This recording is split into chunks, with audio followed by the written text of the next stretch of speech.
Et salut à toutes et à tous, c'est Pony, ici Nighterion et j'espère que vous allez bien. On se retrouve aujourd'hui pour une petite vidéo de la fonderie du MJ autour d'une question assez centrale quand on joue aux jeux de rôle et notamment à Donjons et Dragons. Comment rendre nos rencontres sociales, nos phases de roleplay plus intéressantes à jouer concrètement?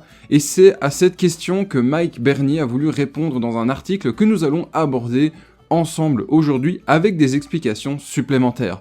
Je vous invite donc à vous installer confortablement à votre place, dans votre siège, et nous voilà partis pour une fonderie du MJ. Vous le savez peut-être, mais les trois grands piliers de l'aventure qui composent Donjons et Dragons, exploration, interaction sociale et combat, apportent tous des situations et des mécaniques uniques à la table, ce qui fait d'ailleurs la force et la grande faiblesse de Donjons et Dragons qui répond à tout mais pas de façon spécifique. Cependant, sur la base du grand nombre de traits de personnages qui lui sont consacrés et de son héritage historique, vous pourriez affirmer que le combat est le pilier le plus important du jeu sur le plan mécanique. Et personnellement, je considère que vous n'auriez pas tort, mais les rencontres sociales peuvent avoir autant, sinon plus d'impact sur une campagne, on le voit notamment fortement ces dernières années avec cet aspect qui est beaucoup plus mis en avant. Ces conversations vont des interactions quotidiennes aux discussions avec les puissants de votre monde et peuvent faire la différence entre se battre et recruter potentiellement un allié puissant. Dans cette vidéo, en fait, nous verrons comment rendre les choses et les rencontres sociales plus dynamiques et attrayantes en employant diverses stratégies pour augmenter les enjeux. Pour y parvenir, nous allons proposer 4 grands outils: les défis de compétences, la renommée, les concours sociaux et ensuite les idéaux liens et défauts. Mais revenons un petit peu quand même à la base, comment est-ce que les interactions sociales sont-elles résolues dans le jeu? Avant de plonger dans les explications techniques, retournons à l'essentiel de la question, comment résoudre les situations de roleplay? Bien que l'interaction sociale puisse être un pilier central de Donjons & Dragons, il n'y a pas beaucoup de règles explicites sur la façon de l'exécuter. Pour résumer ces règles, lors de l'exécution de situations sociales, les MJ déterminent d'abord l'attitude de départ de la créature, amicale, indifférente ou hostile, envers le groupe ou le personnage qu'ils engagent socialement. Après cela, il y a un peu de roleplay qui se met en place pour déterminer quelle vérification le personnage fera pour un résultat. Enfin, le MJ demande une vérification que le joueur effectue et le résultat est comparé au tableau fourni sous la table conversation-réaction pour faire évoluer la situation. Bien que cette méthode soit simple, elle est très loin d'être dynamique. Alors regardons ensemble quelques mécanismes supplémentaires que nous pouvons ajouter pour un petit peu pimenter la sauce et surtout pimenter nos interactions sociales. Numéro 1, les défis de compétences. Les défis de compétences sont une série de tests de capacité effectués successivement selon comment la situation évolue avec les actions du groupe pour atteindre une réussite qui ne peut arriver qu'une fois un certain nombre de réussites atteints. Le nombre de réussites et d'échecs est donc suivi lors d'un défi de compétences sur plusieurs tests qui s'enchaînent. Lorsque le nombre prédéterminé de réussites ou d'échecs est atteint, le défi de compétences réussit ou bien échoue. Ce mécanisme est une merveilleuse façon d'ajouter de la tension aux situations sociales, alors que les résultats de la rencontre se déroulent petit à petit et se déroulent au fur et à mesure devant les joueurs selon leurs intentions. Prenons un exemple pour un petit peu encadrer ce que je viens de vous dire. Votre groupe essaye de convaincre un chaman de leur accorder un passage vers la féerie, le Feywild, afin qu'il puisse tout simplement poursuivre un être maléfique qui harcèle un village voisin. Vous fixez le seuil de réussite du défi de compétence à 3 succès avant d'avoir 2 échecs, et le degré de difficulté de base de chaque test est de 12.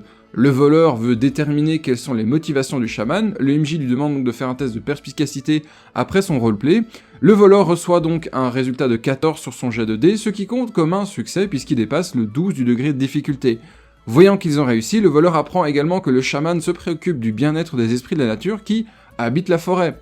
Ensuite, le druide du groupe explique que leur mission ramènera justement la nature à l'équilibre, vu qu'ils ont fait appel à ce qui concerne le chaman, et bien en fait le degré de difficulté du test et des tests à venir à partir de ce moment-là passe de 12 à 10. Le MJ demande donc au druide de faire un test de nature dans lequel il obtient un 15, et donc ça fait 2 réussites. Et enfin, le barde raconte comment leur groupe a sauvé la vie d'un esprit de la forêt il y a fort longtemps dans une aventure passée. Le MJ demande au barde donc de faire un test de performance, le barde reçoit donc un résultat de 18, qui est donc le 3e succès.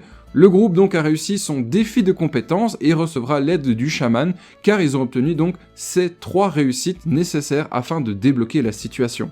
Et généralement, moi j'ajoute une petite variation de ces défis de compétences. En fait, au lieu de baser les résultats du défi de compétences uniquement sur les succès et les échecs, vous pouvez utiliser ce que j'appelle un seuil de réussite pour déterminer en fait le niveau de réussite d'un groupe. C'est un excellent outil qui, s'il y a différents niveaux de succès à atteindre, par exemple, je vais vous montrer comment ça fonctionne. Dans la situation avec le chaman en question, le seuil de réussite, le degré de réussite de base pour un succès mineur est de 10, pour un succès modéré de 15 et un succès majeur est de 18. Voilà. Et donc, si vous obtenez ces résultats-là, eh bien, vous avez donc différents degrés de réussite. Il faudra atteindre ces valeurs minimum pour réussir votre lancer de dés. Il y aura au maximum 3 vérifications effectuées pour le défi de compétence, toujours les fameuses 3 réussites, et le degré de difficulté est toujours de 12. Une fois que le personnage interagit avec le chaman, il effectue un test de capacité, déterminé par le MJ. Si le personnage bat le degré de difficulté, en fait, il totalise tout ce qui dépasse ce test et l'ajoute au seuil de réussite. Et si le groupe parvient à atteindre le premier, deuxième ou troisième seuil de réussite au total avant la fin de la rencontre, eh bien, il reçoit donc les bénéfices de ce fameux seuil. Et s'ils ne parviennent pas à atteindre le seuil de réussite le plus bas, ils ratent la rencontre tout simplement, même s'ils ont des arguments, même s'ils ont des réussites.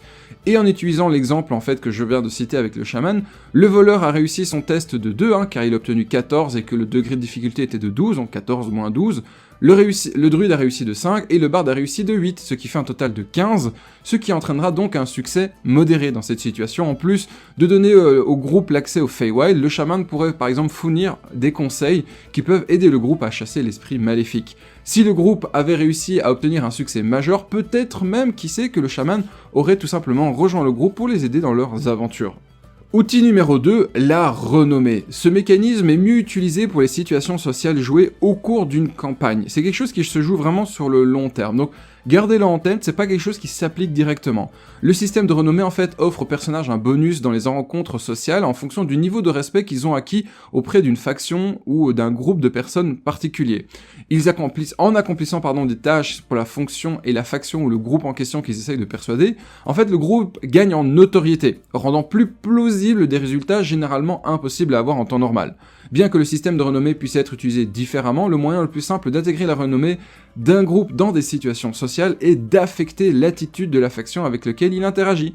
Par exemple, le groupe peut rencontrer de l'hostilité lorsqu'il entre dans une guilde de voleurs à l'improviste, mais après avoir accompli quelques tâches, on va dire, pour la guilde, ils sont accueillis comme des camarades. Ce changement fait d'attitude offre la possibilité que la guilde des voleurs puisse faire quelque chose pour le groupe, même en se mettant en danger beaucoup plus tard. Et donc, cette interaction se joue sur le long terme avec un espèce de travail de fond, plutôt que d'avoir uniquement des jets de dés et des tests de compétences directes. Troisième outil, les concours sociaux. Il est très très rare que toutes les parties impliquées dans un débat ou dans une discussion roleplay, etc., soient d'accord. Si la personne avec qui vous êtes engagé dans une interaction sociale a une opinion différente de la vôtre, vous devriez peut-être contester ses idées préconçues dans une bataille d'esprit et d'arguments et de débats, et du coup d'encadrer tout ça. Les concours sociaux sont un excellent moyen d'accomplir cette situation dans les limites de la mécanique et des mécaniques proposées par Donjons & Dragons. Tout d'abord, chaque participant choisit la compétence qu'il utilise. Évidemment, cette compétence doit être pertinente pour la rencontre sociale et le débat dans laquelle ils sont engagés. Ensuite, chaque participant effectue un test de capacité en appliquant les modificateurs nécessaires. Par exemple, persuasion, intimidation, perspicacité, etc., etc. Et enfin, les résultats de ces contrôles sont comparés l'un à l'autre, pour déterminer qui réussit. C'est tout con, c'est juste confrontation de deux compétences. Les concours sociaux pourraient fonctionner particulièrement bien lorsqu'en fait, il y a 3 parties qui sont impliquées dans une rencontre. 2 des parties sont hostiles l'une à l'autre vis-à-vis donc de l'avis qu'ils ont, et la 3e personne est considérée comme neutre. Chaque partie concurrente a la possibilité en fait d'influencer la partie neutre ou adverse à ses côtés, prenant ainsi le dessus dans les événements qui suivent. Et donc en fait, qu'est-ce qui se passe? Il n'y a pas juste une personne à convaincre, mais également une 3e. Celui qui obtient donc le soutien de la personne neutre gagne l'opposition et le débat, plutôt que de simplement confronter 2 résultats. Et du coup en fait, ça développe beaucoup plus de possibilités, où lorsque vous essayez de convaincre quelqu'un, soit vous le faites de manière frontale, soit vous essayez de gagner par le nombre, en convainquant l'autre personne. Numéro 4, les idéaux, liens et défauts. L'un des moyens les plus simples de rendre les rencontres sociales plus intéressantes est de noter les idéaux, les liens et les défauts d'un PNJ. C'est généralement ce que je fais en stream quand je fais des PNJ et que je vous les montre. Définir ce qui est important en fait pour le personnage et ce qui peut le manipuler permet de récompenser beaucoup plus facilement un roleplay efficace. Et lorsqu'un PNJ a établi des idéaux, des liens et des défauts, cela permet en fait au joueur de découvrir ce qui est vital pour le personnage à qui il parle, que ce soit par une observation attentive, un questionnement intelligent ou un test de perspicacité réussi. Cela peut permettre d'aborder par exemple ces informations dans leur jeu de rôle, dans leur roleplay, fournissant en fait au MJ une raison définitive, par exemple de réduire le degré de difficulté, d'accorder un avantage, ou tout simplement même d'ajuster l'attitude d'un PNJ vis-à-vis de vous. Et ça c'est quelque chose qui peut être mis en place sans avoir spécialement besoin de lancer de dés. Conclusion. Qu'il s'agisse de négocier avec un commerçant ou le seigneur des 9 enfers, l'interaction sociale est une expérience unique dans les jeux de rôle sur table de manière générale. Il n'y a pas d'arbre de dialogue parmi lesquels choisir, ni d'indices sur ce qu'un PNJ pourrait penser au-delà de ce que vous avez personnellement réussi à déterminer de votre côté. Tous les maîtres de jeu ou toutes les maîtres de jeu ont leur propre façon de résoudre les interactions sociales, c'est vrai, et je ne dis pas le contraire. Certains pourraient demander un seul test de charisme après que le personnage a dit sa part de roleplay, d'autres voudront par exemple peut-être jouer un rôle dans la situation, vraiment prendre dans leur personnage l'interaction, ne demandant pas un seul jet, mais plutôt tout un long trajet et un long développement de la rencontre. D'autres par exemple encore demanderont aucun jet de dés, ils laisseront tout simplement l'interaction évoluer. Mais moi, ce qui m'intéresse, c'est vous. Quelles sont vos solutions pour mieux développer vos phases d'interaction à votre table? Quelles sont les choses que vous mettez en place, peut-être qui n'ont pas été citées aujourd'hui? Mettez-moi ça en zone de commentaires. N'oubliez pas le pouce bleu, évidemment, de vous abonner, de passer sur YouTube pour vous procurer mon travail si vous avez appris quelque chose dans la vidéo. En attendant, moi je vous dis à la prochaine fois et bon jeu à tous.